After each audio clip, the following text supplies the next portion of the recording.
কি মানে এরা? আমি একটা প্রমাণ আপনাদেরকে দেখাই।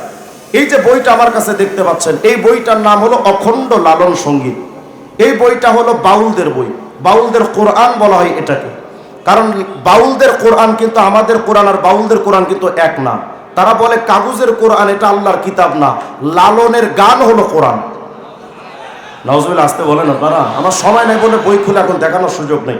দেখেন তো এই বইটার মধ্যে কি লিখেছে, অখণ্ড লালন সঙ্গীত, লালনের সকল গান এটার মধ্যে আছে।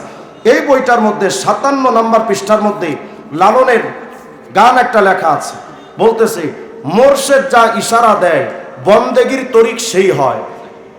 মানে তাদের মোর্শেদ মানে পিসাব যে ইশারা দিবে, যে ইঙ্গিত বা যে সিস্টেম বলবে, এটাই হলো নবীর, এটাই হলো তাদের মানার একমাত্র শরীয়ত। এই গানটার ব্যাখ্যা লিখেছে আবার, মোর্শেদ রূপে আল্লাহ যার জন্য সাধন পদ্ধতি দান করেন সেটাই তার জন্য পালনীয় অপরিহার্য ধর্মবিধান বা শরীয়ত।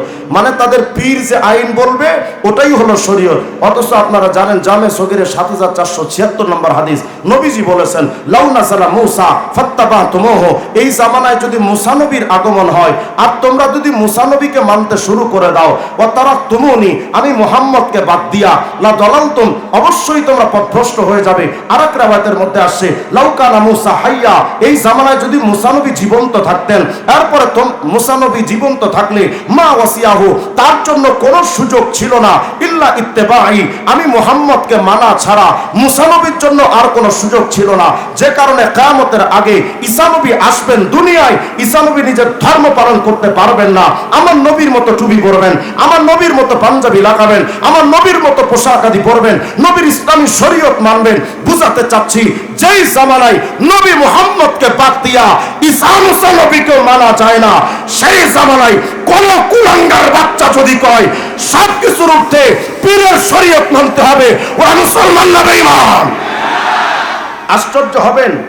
এই বইটা 63 নম্বর পৃষ্ঠা আরেকটা কথা শুনেন কি লিখেছে, কি আশ্চর্য কথা। বলেন আমাদের রব কয়জন? আমাদের আল্লাহ ছাড়া আর কোন ইলাহ? বলেন আর কোন ইলাহ? দেখেন কি লিখতেছে, বলে যেহি মোর্শেদ মানে যিনি পিসাব সেই তো রসুল। নাউজুবিল্লাহ বলবেন না। যেহি মোর্শেদ সেই তো রসুল, ইহাতে নাই কোনো ভুল, খোদাও সে হয়। এটা তো গান লালনের। এই গানটার ব্যাখ্যা লিখেছে আবার এই অখণ্ড লালন সঙ্গীতের 82 নম্বর পৃষ্ঠায় লিখতেছে, সাইজি লালনের দিব্য দৃষ্টিতে মোর্শেদ রসুল আল্লাহ একই অখণ্ড। মানে যিনি পীর তিনি খোদা, তিনি নবী। আমি জানতে চাই এই বাউলরা মুসলমান না বেঈমান? আরো জোরে কন, আরো জোরে কন। সুতরাং কোন বেঈমানরা অত্র এলাকায় মারেফতের গান দিয়া ভণ্ডামি করতে আসবে, প্রশাসন যদি ওদেরকে বাধা না দেয় জীবন্ত পুঁতে ফেলবেন। প্রস্তুত থাকবেন ইনশাআল্লাহ। আরেকটি বিষয়